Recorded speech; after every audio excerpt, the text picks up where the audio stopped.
찬송가 183장을 사용해서 준비한 예물 하나님 앞에 올려드리도록 하겠습니다.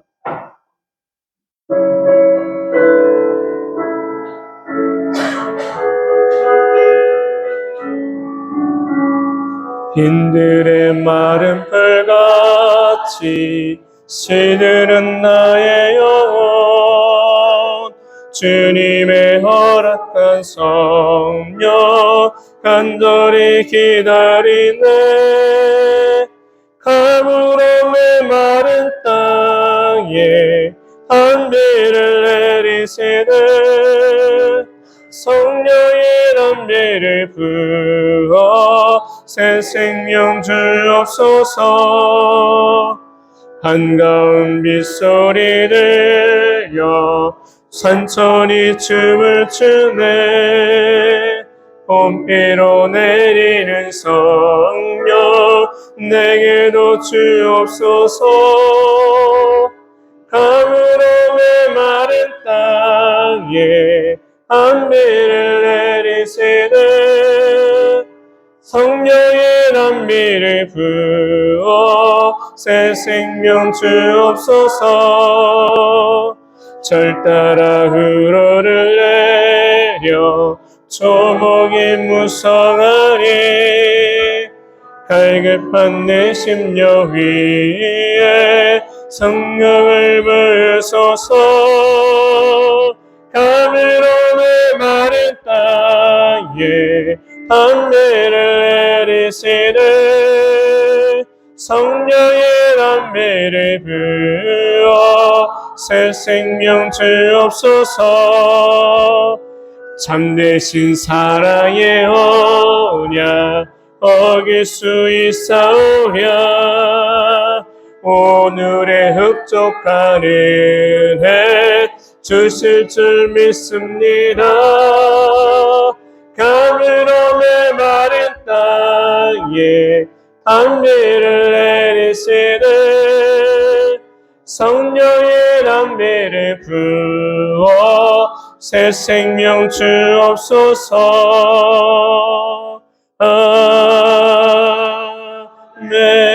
아멘. 기도하겠습니다.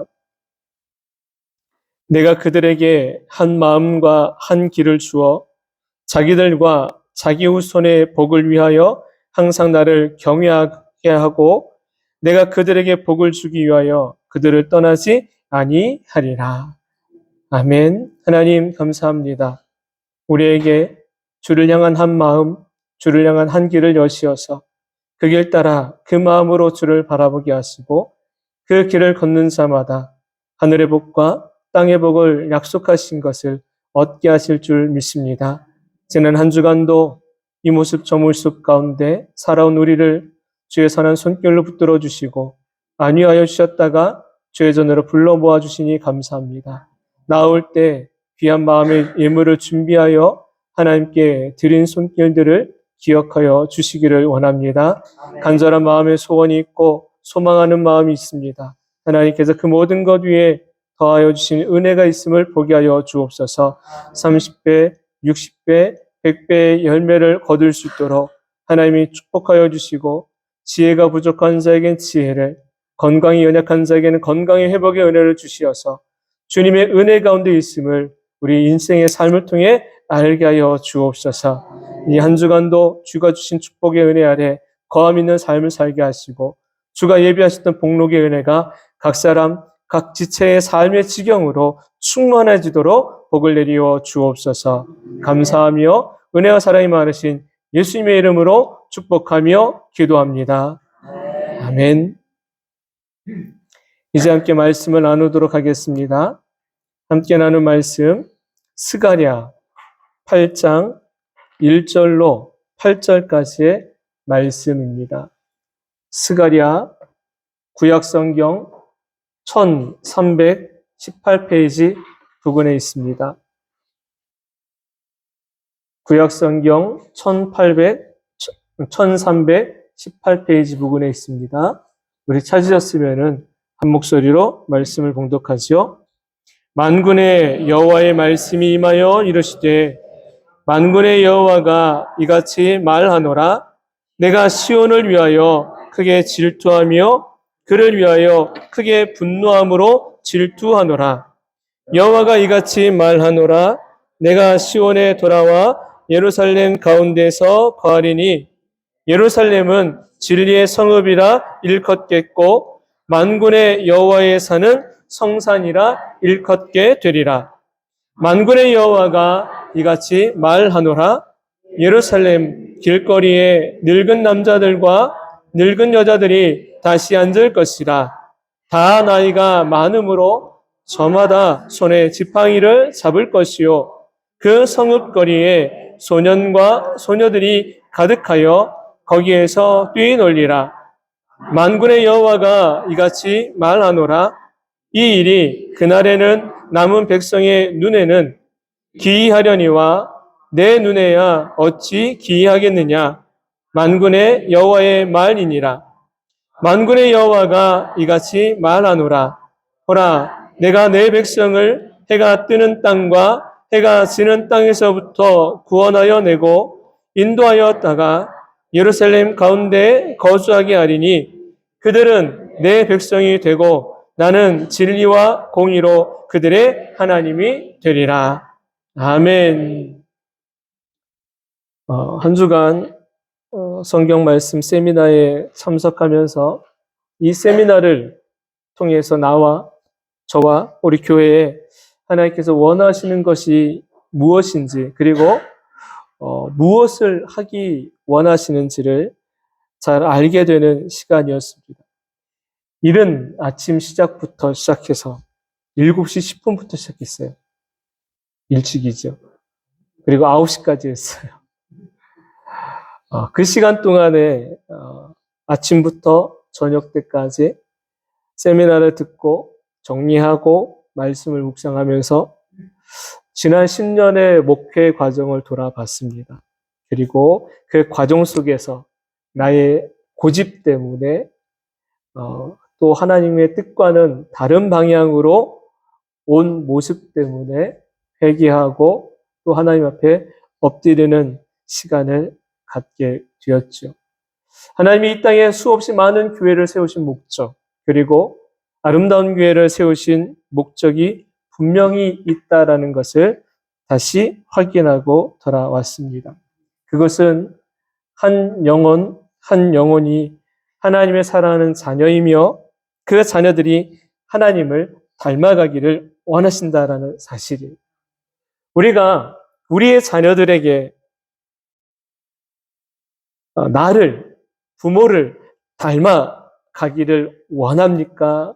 아니면 나를 닮지 말기를 원하십니까? 우리 흔히 그러잖아요.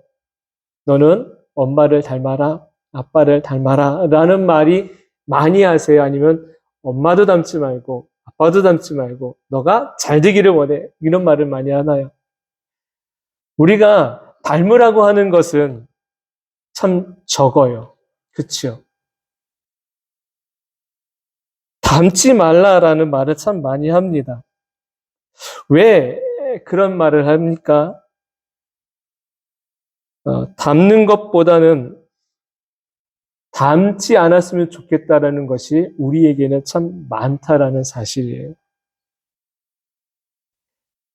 내가 나를 봐도 나의 부족이 많고 연약함이 많고 실수가 많기 때문에 이 부분은 너가 좀 안 닮았으면 좋겠어. 그런데 넌 왜 이거는 꼭 네 아빠를 닮았느냐? 이런 말을 할 때 참 많잖아요. 너는 왜 꼭 네 고집, 네 생각, 안 듣는 거, 양말 꼭 그렇게 해가지고 던져놓는 거, 아무데나 옷 벗어놓는 거, 수건은 왜 꼭 거기다 놔야 돼? 이건 꼭 너 누구 닮았다고? 네, 그 양반 닮았다 그래서. 왜 꼭 너는 그걸 닮느냐라고 말을 해요. 다시 말하면 닮았다고 말하는 것은 좋은 거예요, 안 좋은 거예요? 안 좋은 거는 꼭 닮고 좋은 거는 꼭 안 닮고 라고 얘기합니다. 여러분, 우리가 닮아야 되는 것이 있어요. 그런데 그 닮아야 되는 것이 좋은 것으로 많아지게 되기를 소망합니다. 하나님은 우리가 누굴 닮기 원하실까요? 우리 주님은 주를 닮기 원하십니다. 주를 닮아가는 것은 곧 하나님을 기쁘시게 하는 삶이기 때문에 그래요. 성경의 인물 중에 주님을 기쁘시게 하고 하나님의 마음을 기쁘시게 한 인물을 대표적으로 뽑는다면 다윗을 뽑을 수가 있죠. 다윗은 하나님의 마음에 합한 사람이다라고 하나님이 인정하실 만한 그러한 사람이었습니다. 그럼 다윗이 완벽했기 때문에 하나님이 그를 인정하셨을까? 아니에요. 다윗도 실수가 많고 연약한 부분이 있고 또한 죄성도 있어서 저와 여러분처럼 똑같은 성정을 가진 사람입니다. 그런데 저와 여러분과 조금 더 다른 것 한 가지를 꼽는다면 무엇이냐면 그는 자신의 죄를 솔직하게 인정할 줄 아는 것과 어떤 경우에도 하나님을 찾는 신앙이 있었다라는 사실이에요. 어떤 경우에도 하나님을 찾는 신앙, 어떤 순간에도 하나님을 찾는 신앙, 그것이 곧 하나님을 기쁘시게 한 신앙의 모습인 줄로 믿습니다. 다윗을 통해서 우리가 배워야 될 것은 바로 이거예요. 하나님은 당신을 찾는 자를 기뻐하시고 나의 부족을 인정하는 자에게 하나님의 선한 손길의 은혜가 부어지는 줄로 믿습니다. 다윗은 잘못했어도요, 그는 하나님을 다시 찾았어요. 다윗은 자기 부족함을 알기 때문에 하나님을 불렀어요. 그 모습이 결국은 하나님을 기쁘시게 한 모습이 된 것입니다. 하나님은 그를 하나님 마음에 합한 자로 인정해 주었던 것이에요. 바라건대 저와 여러분이 그 신앙의 모습은 닮아가기를 소망합니다. 우리는 다 다윗이 될 수는 없어요. 우리는 다 바울이 될 수는 없어요. 그러나 다윗의 신앙은 닮아가기를 원하는 마음을 가지면 닮아가게 될 줄로 믿습니다. 바울의 신앙을 우리는 다 닮아갈 수 있다. 그 길을 따라가는 거예요.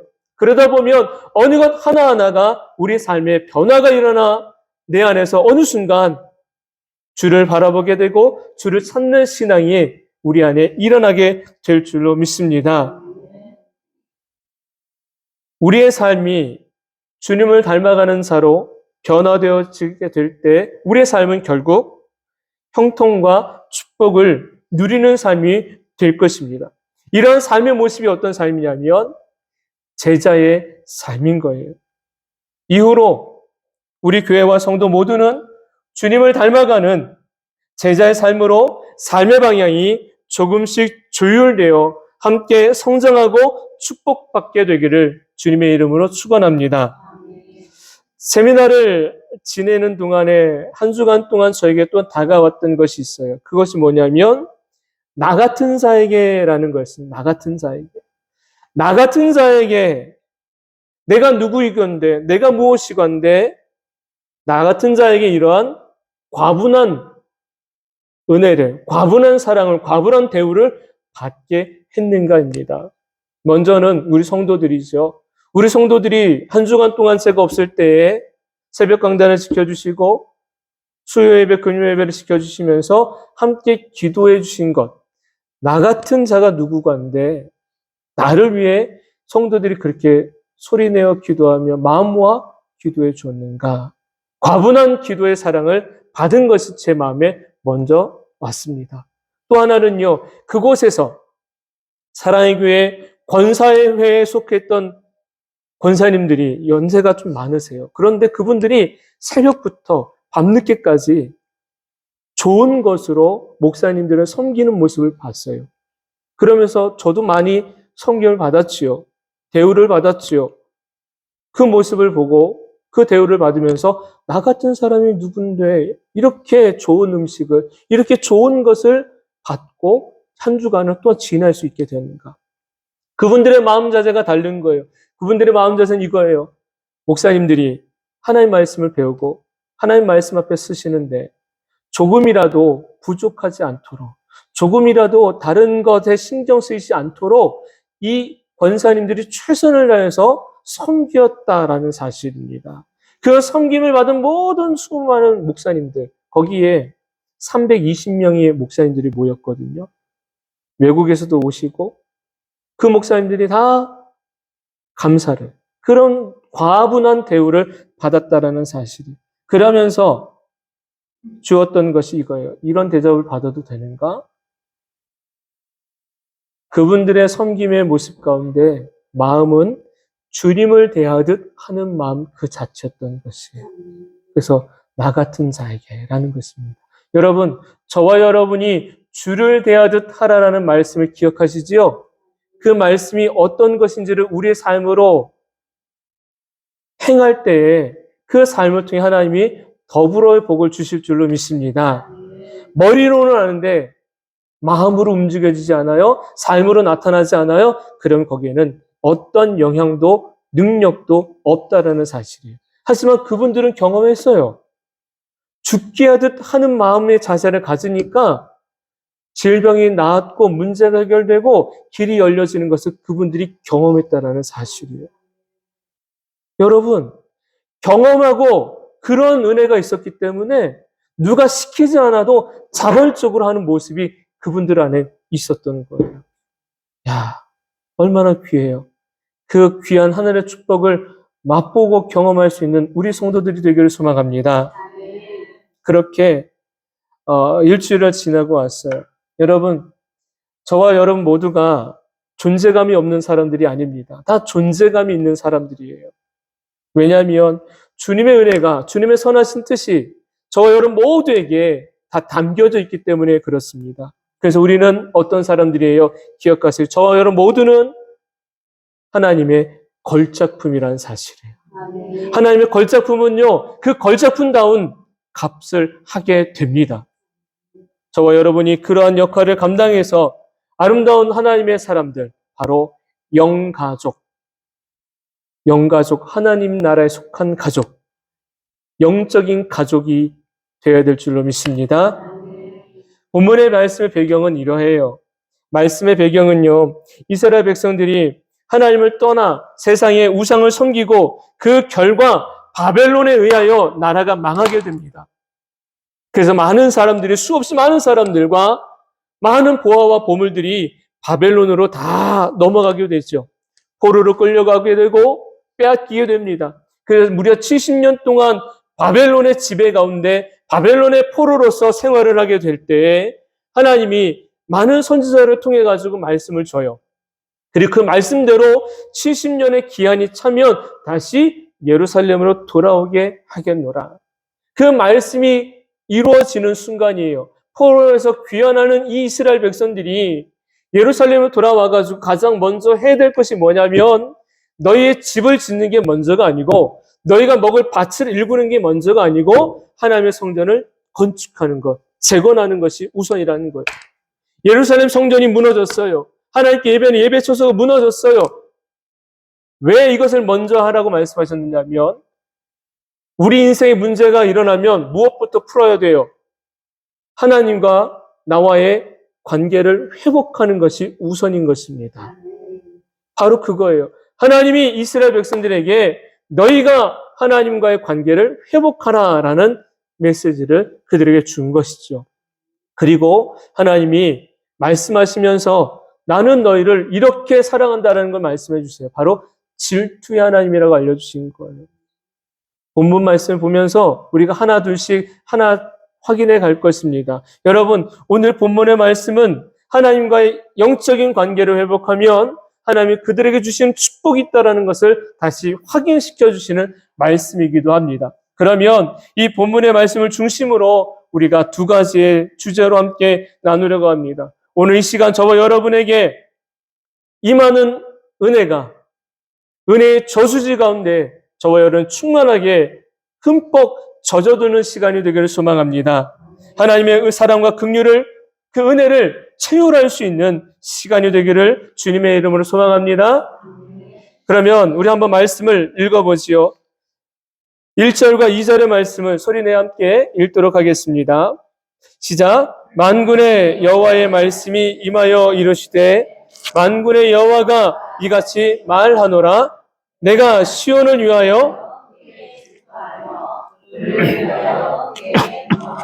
질투하노라. 아멘. 여러분, 아까 우리가 처음에 말씀을 읽을 때 말씀 1절서부터 8절까지 읽을 때 우리의 눈에 시선을 끄는 두 가지의 어구가 있습니다. 가장 먼저는 무엇이냐면 만군의 여호와가 이르시되라는 겁니다. 만군의 여호와가 이같이 말하노라라는 말씀이 무려 10번이나 반복이 돼요. 또 하나는 무엇입니까? 질투의 하나님이다라는 것입니다. 여러분, 성경을 읽다 보면 하나님이 어떤 하나님으로 우리 마음에 다가오십니까? 여러분이 알고 있는 하나님은 어떤 하나님이십니까? 하나님은 사랑이신 분 맞죠? 여러분, 아브라함에게 하나님은 어떤 하나님이셨을까요? 아브라함에게 하나님은 여호와 이레의 하나님이셨습니다. 모세에게 하나님은 어떤 하나님이셨을까요? 모세에게 하나님은 여호와 니시의 하나님이셨습니다. 기드온에게 하나님은 어떤 하나님이셨을까요? 기드온을 읽어보면 기드온에게 하나님은 여호와 샬롬의 하나님이셨습니다. 에스겔서에 나오는 하나님은 어떤 하나님이실까요? 에스겔서에 나오는 하나님은 여호와 삼마의 하나님이셨습니다. 말씀드려 볼게요. 아브라함에게 다가오신 하나님, 여호와 일에 준비하시는 하나님. 그렇죠? 준비하고 예배해 놓으신 하나님. 모세에게 임하신 하나님, 여호와 니시.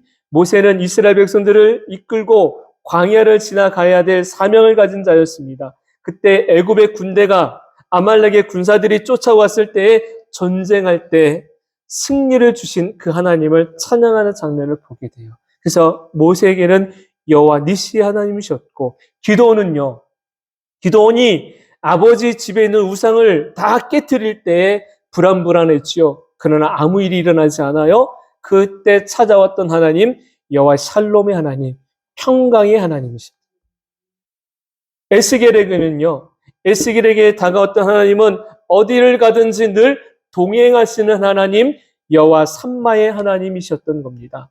이렇게 하나님은 필요에 따라 만나주시고 사건에 따라 역사하신 하나님으로 만나주세요.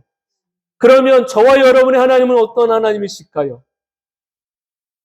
저와 여러분의 하나님은요, 우리의 하나님은 우리가 알아야 됩니다. 하나님이 이처럼 우리에게 다가오셨다는 것은요, 분명한 이유가 있으신 거예요. 하나님이 여호와 이레로, 여호와 니시로, 여호와 샬롬으로, 여호와 삼마로 이렇게 만나주셨던 것은요, 그 사람들을 향한 하나님의 무엇이 있었을까요? 관심이 있었고 사랑이 있었다라는 사실입니다. 그 크고 위대하신 하나님이 사랑하고 아끼는 대상이 있는데 그 사람들이 바로 누굽니까? 그 사랑의 대상을 위해서 하나님이 새롭게 창조하셨고 그 사랑의 대상을 위해서 하나님이 일을 하셨다라는 거예요. 우리는 그 사랑의 대상이 누군지를 알아야 돼요. 그 사랑의 대상이 누굽니까? 아브라함, 모세, 기드온, 에스겔, 물론 그분들이죠. 그러나 이제 우리로 다가와야 돼요. 그 사랑의 대상이 누구예요? 예, 바로 나입니다. 하나님이 나를 위해서 예배해 놓으시고 하나님이 나를 위해서 일해 주시고 싸워 주시고 하나님이 나를 위해서 내 마음 가운데 평강을 주시고 하나님이 나와 동행하신다라는 것. 하나님이 나의 하나님이 되어질 때에 이 놀라운 축복과 은혜가 임하게 되는 줄로 믿습니다. 여러분, 저와 여러분이 어떤 존재인지를 존재 가치를 분명하게 아셔야 돼요. 나는 누구인가? 나는 누구여야 하는가? 나는 누구이기에 이런 은혜를 얻고 있는가? 그래서 성경은 우리들에게 내가 누구인지를 분명하게 알려주는 말씀이 있습니다. 그 말씀이 바로 이사야서 43장 1절입니다. 우리 화면 보시면서 함께 말씀 읽지요.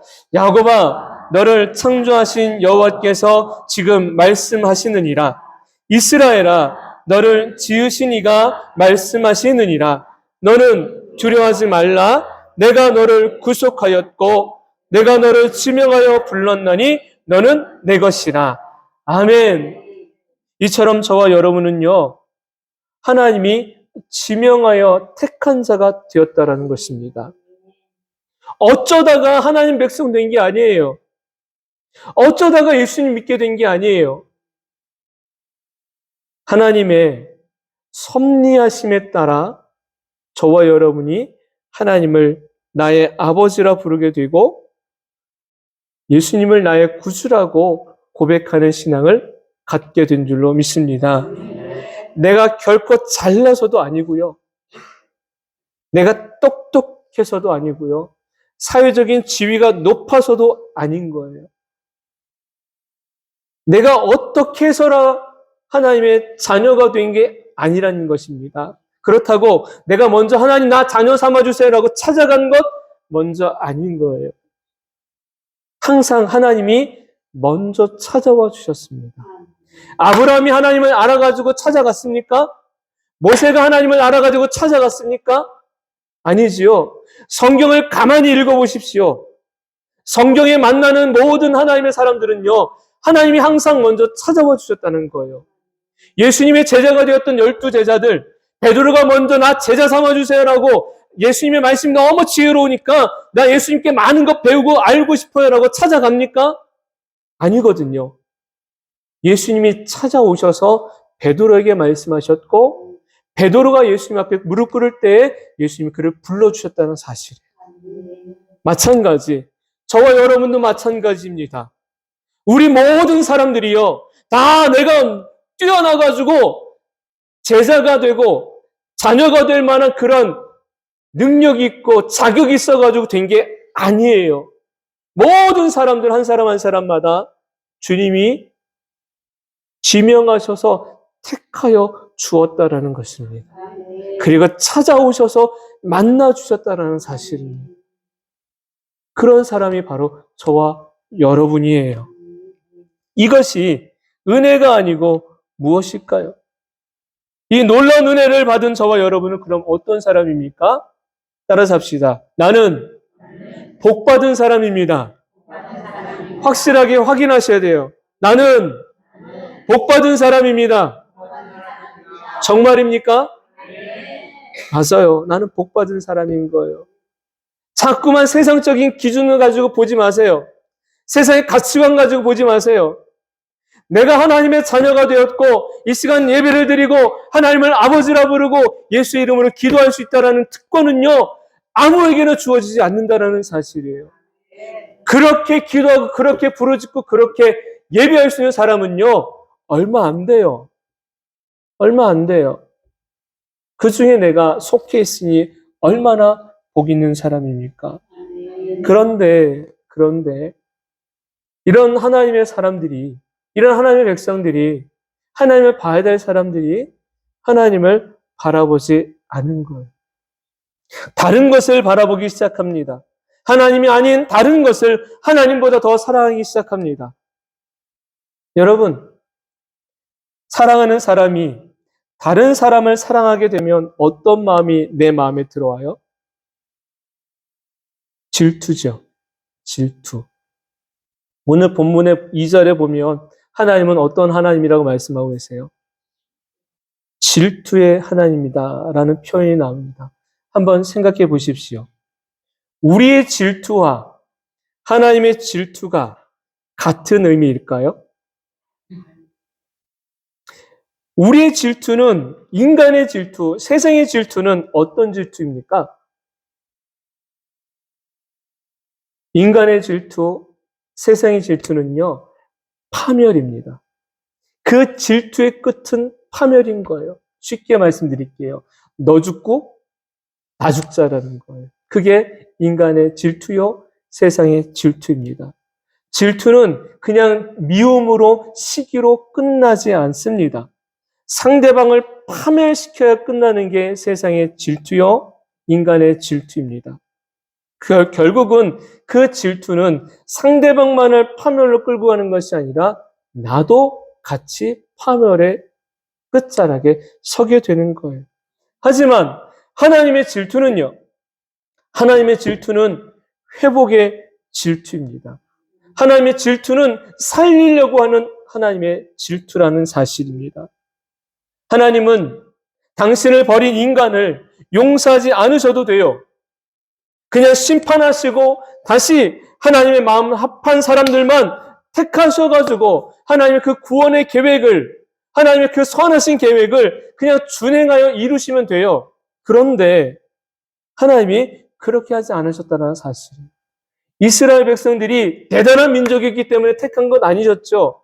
하나님 그들이 어떤 민족이라는 걸 알려주세요. 지극히 작은 자였다라는 겁니다. 지극히 작은 자라는 것은요, 아무 힘도 없고 능력도 없고 영향력이 없다라는 거예요. 그런데 그들을 택하셔가지고 하나님이 그들을 택한 하나님의 백성으로 삼으셨어요. 그런데 이 택함 받은 민족이 하나님의 사랑과 축복과 은혜를 얻었음에도 불구하고 뭐 하느냐? 평안해지니까, 문제가 사라지니까 하나님을 버려요. 그리고 세상의 우상을 따라가요. 사람을 따라가고 재물을 따라가고 문화를 따라가요. 그러다가 하나님의 징계가 그들에게 임합니다. 그들이 고난을 당합니다. 그래서 어떻게 해요? 다시 하나님을 찾아요.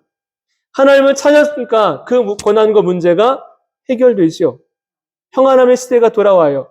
근데 그게 길지 않아요. 얼마 안 있다가 또 평안해지니까 어떻게 해요? 또 하나님을 떠나요. 세상의 문화를, 세상의 우상을 또 따라가기 시작해요.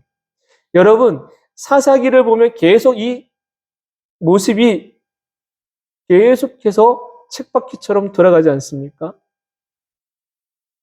우리들의 인생은 어떤가요? 우리들의 삶은 어떤가요? 자, 발등에 불이 딱 떨어지면 누굴 찾기 시작합니까?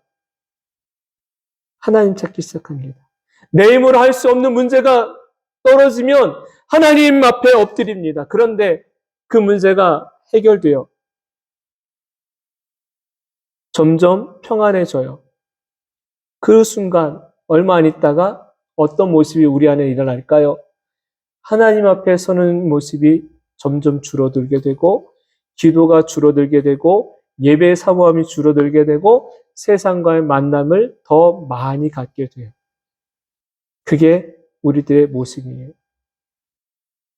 이스라엘 백성들의 모습이 그들의 모습으로 끝난 게 아니라 오늘날 우리들의 모습도 또 동일하다라는 사실입니다. 그런 모습이 우리 안에 있기 때문에 우리가 하나님을 사랑하고 하나님을 바라봐야 되는데 내 안에 하나님보다 더 사랑하는 것이 존재하더라는 사실이에요. 그때 하나님은 우리를 향해 어떤 마음을 가지시냐면 질투하심의 마음을 갖게 돼요. 왜? 하나님이 나를 사랑하는데 하나님의 사랑의 대상인 내가 하나님을 사랑하지 않고 다른 것을 더 사랑하고 있으니까 하나님은 어떤 마음이세요? 질투의 마음이 생기는 거예요. 그 질투의 마음이. 그 질투의 마음은요, 애끓는 사랑의 심정인 것입니다. 하나님의 그 애끓는 사랑의 심정으로 우리를 바라보는 것. 야, 내가 저를 사랑하는데, 저 아들을 사랑하는데, 저 딸을 사랑하는데 세상을 향해 가, 세상을 향해 가면 어떤 결과가 기다리고 있는지를 너무 잘 알고 계신 거예요. 그 하나님이 어떻게 하세요? 그 딸을 돌아오게 하시려고. 그 아들을 돌아오게 하시려고 하나님이 때로는 고난의 휘철이 바람을 불어오게 하시는 거예요. 그래서 이스라엘 백성들에게 고난의 바람이 왜 불어옵니까? 그냥 불어오는 게 아니에요. 뭐 하려고? 돌아오라라는 것입니다. 너희가 돌아오면, 그래서 이스라엘 백성들이 다시 돌아와요. 하나님의 자녀들이 다시 돌아와요. 그러면 하나님이 어떻게 하세요? 흔히 그러잖아요. 묻지도 따지지도 않고 하나님이 어떻게 해서 와락 끊어 주신다라는 사실. 여러분, 지난주에 우리가 이른 양의 비유를 말씀을 전할 때에 이른 아들이 아버지 앞으로 돌아올 때 아버지가 너 그 돈 어떻게 했어? 너 가서 뭐 했어? 라고 물어요? 안 물었다 그랬잖아요. 그냥 그 아들을 그냥 품에 꼭 끌어 안아줘요. 뭐 하면 돼요? 우리가 돌아오면 되는 거예요. 여러분, 돌아오기를 원하시는 게 하나님 아버지의 마음인 줄로 믿습니다. 그 하나님 아버지의 애끓는 심정이 있으니까 그 사랑하는 아들을 우리를 위해서 내어주실 수밖에 없었던 거예요. 왜? 죄로 인해 사망의 길에 서 있던 사람들을 인생을 다시 생명 있는 하나님 나라로 구원하시기 위해서는 그 죄 없는 예수님을 내어주실 수밖에 없기 때문에 그 독생자를 내어 주셔야지만 온 인류를 구원할 수 있다는 걸 하나님 너무 잘 알고 계신 거예요. 내어 주셨잖아요. 그리고 우리를 하나님이 핏값으로 사셨잖아요. 그런 사람들이 저와 여러분인데 하나님이 아닌 다른 것을 더 사랑해요? 그때 하나님은 질투하신다는 거예요. 왜? 다 하나님의 사랑의 대상인 우리가 하나님 바라보지 않을 때 하나님이 질투하셔서 다시 우리를 하나님께로 인도하도록, 하나님께로 돌아오도록, 하나님께로 다시 바라볼 수 있도록 이끌고 있다는 사실입니다. 여러분, 그 질투가 우리를 사단의 사망으로부터 건져내어 영원한 생명 있는 곳으로 구원하여 주신 줄로 믿습니다. 그래서 우리가 받은 이 구원의 은혜는요, 결코 값싼 은혜가 아닐 거예요. 하나님의 사랑이 결코 값싼 사랑이 아니라는 것입니다.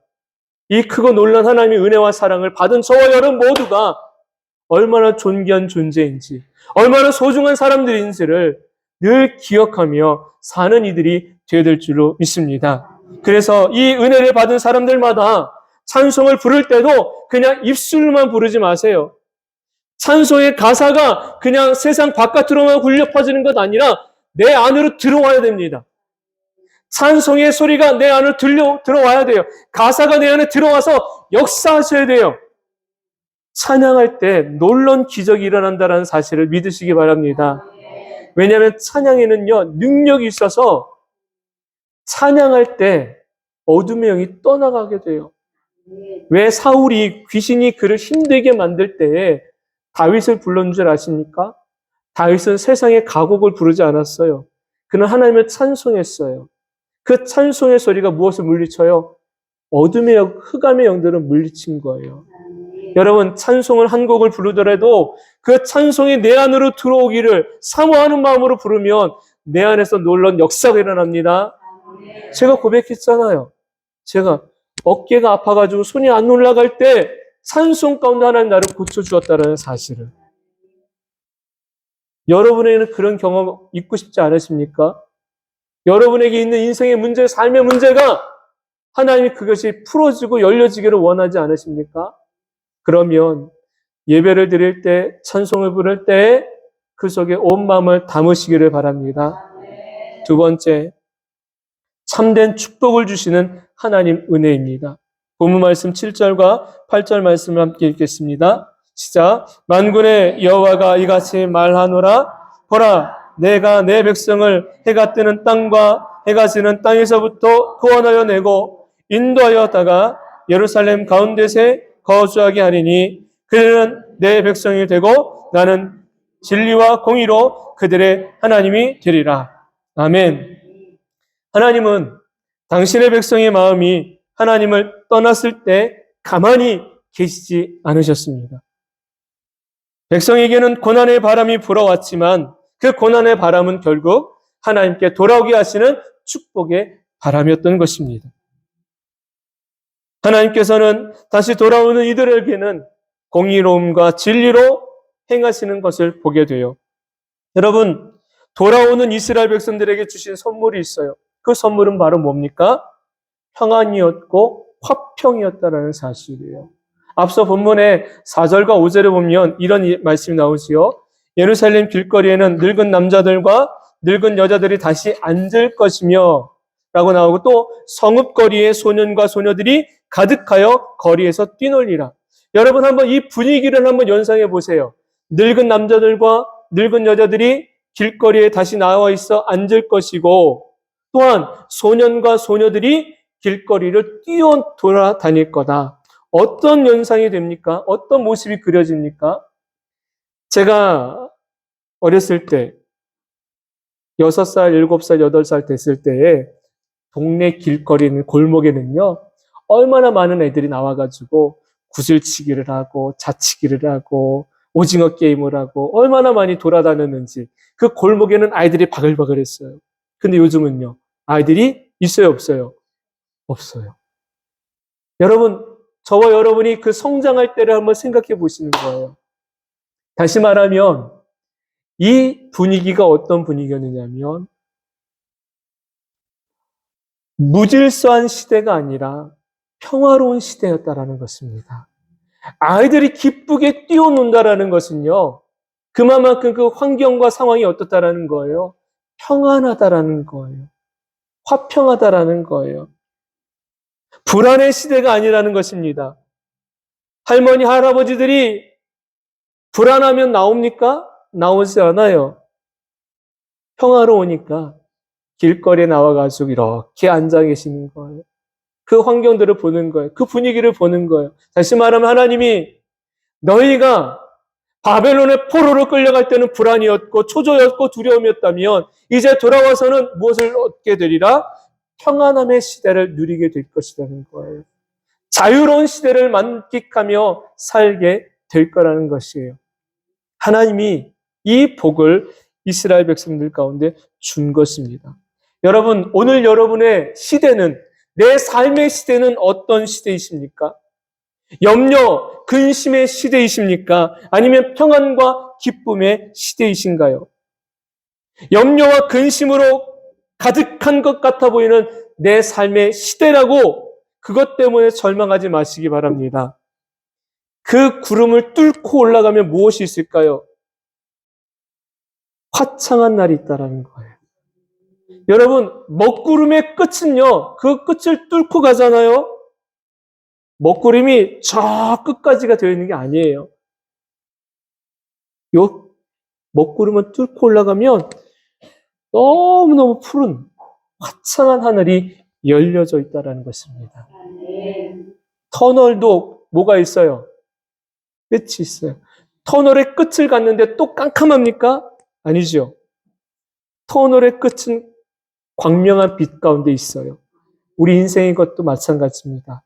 저와 여러분의 인생의 삶의 시대는요, 인생의 삶의 시대는 염려, 근심, 걱정, 답답함으로 끝나는 게 아니에요. 왜냐하면 하나님이 뭐라고 말씀하셨기 때문에, 하나님이 7절 말씀에 내 백성을 해가 뜨는 땅과 해가 지는 땅으로부터 무엇하게 하리라? 구원하게 하리라. 동에서부터 서에게까지 모든 땅과 모든 백성에게 무엇의 은혜를 베풀리라? 구원의 은혜를 베풀리라. 저와 여러분 인생의 삶에는요, 그 삶이 불안과 초조와 두려움이 아니라 하나님이 그것을 뚫고 올라가라고 우리에게 말씀하시는 거예요. 그 뚫고 올라가는 건 뭡니까? 하나님 앞에 나아오라는 거예요. 하나님의 이름을 부르라는 거예요. 하나님을 찾으라는 거예요.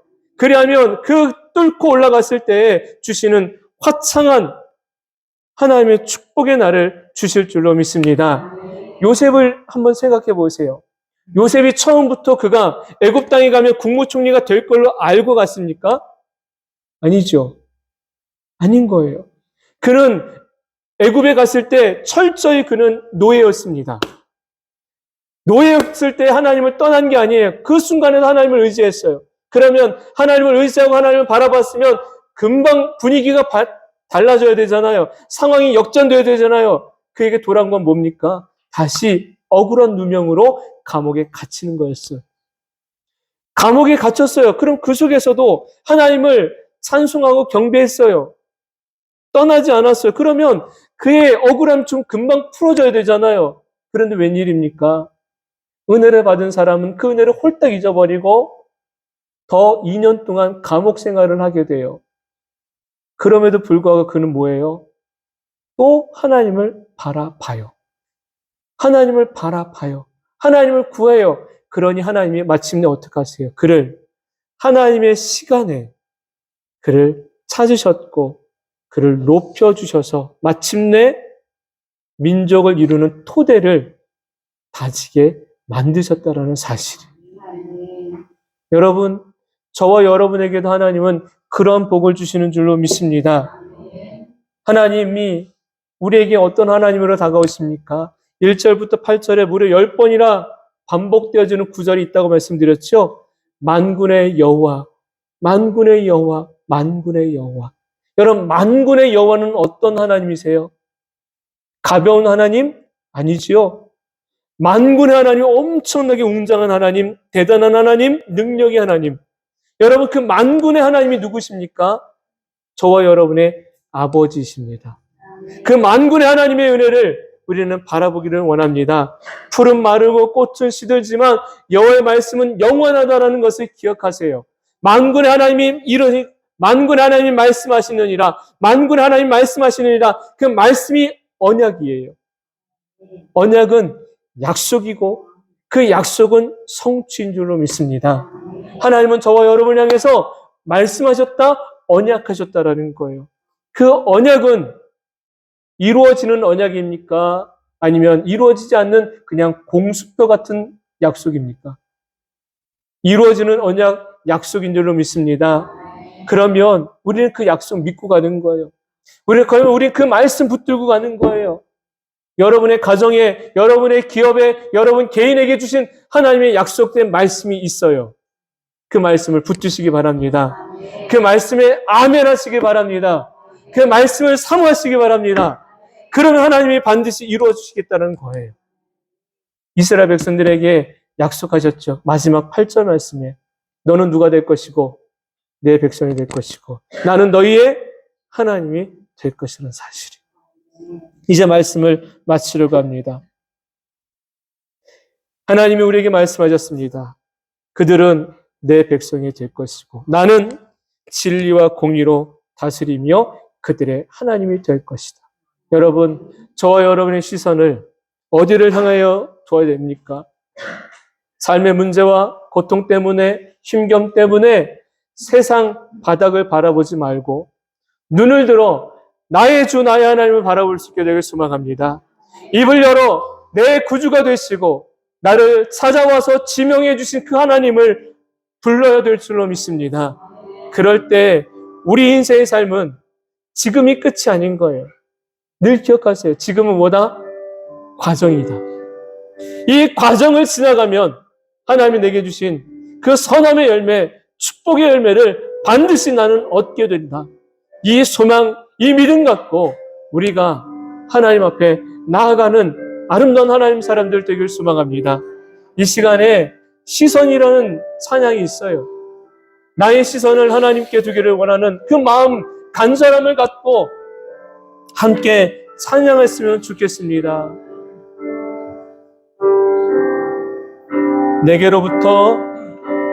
내게로부터 눈을 들어 주를 보기 시작할 때 주의 일을 보겠네. 내 작은 마음 돌이켜서 하늘의 꿈꾸게 하네. 주님을 볼 때 모든 시선을 주님께 드리고 살아계신 하나님을 느낄 때 내 삶은 주의 역사가 되고 하나님이 일하기 시작하네. 내게로부터 눈을 들어 주를 보기 시작할 때 주의 일을 보겠네. 내 작은 마음 돌이켜서 하늘의 꿈꾸게 하네. 주님을 볼 때 모든 시선을 주님께 드리고 살아계신 하나님을 느낄 때 내 삶은 주의 역사가 되고 하나님이 일하기 시작한 모든 시선을 주님께 드리고 살아계신 하나님을 느낄 때 내 삶은 주의 역사가 되고 하나님이 일하기. 다시 한번 고백합시다. 모든 시선을 주님께 드리고 살아계신 하나님을 느낄 때 내 삶은 주의 역사가 되고 우리 두 손을 높이 들고 함께 다시 한번 찬양합니다. 모든 시선을 주님께 드리고 살아계신 하나님을 느낄 때 내 삶은 주의 역사가 되고 하나님이 일하기 시작하네.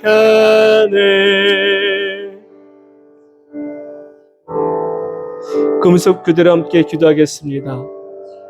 하나님, 우리의 시선이 얼마나 많이 하나님을 떠나 세상 가운데 머물고 있었는지 우리 하나님 알고 계시지요. 회개합니다. 용서해 주옵소서.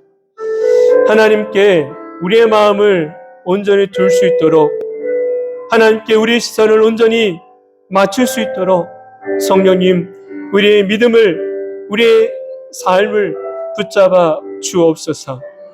하나님께서 운행하실 때에 우리의 삶은 역사가 일어납니다. 우리의 삶은 역사가 일어납니다. 하나님, 그 역사가 내 것이 되게 하여 주옵소서. 그 능력이 내 삶을 변화시켜 주옵소서. 연약함의 모습, 부끄러움의 모습, 부족한 신앙의 모습, 우리 하나님 너무 잘 알고 계시니 주의 성령의 임재와 성령의 충만함으로 세임을 얻어 더 주를 바라보기에 힘쓰는 아름다운 성도 모두가 되게 하여 주옵소서.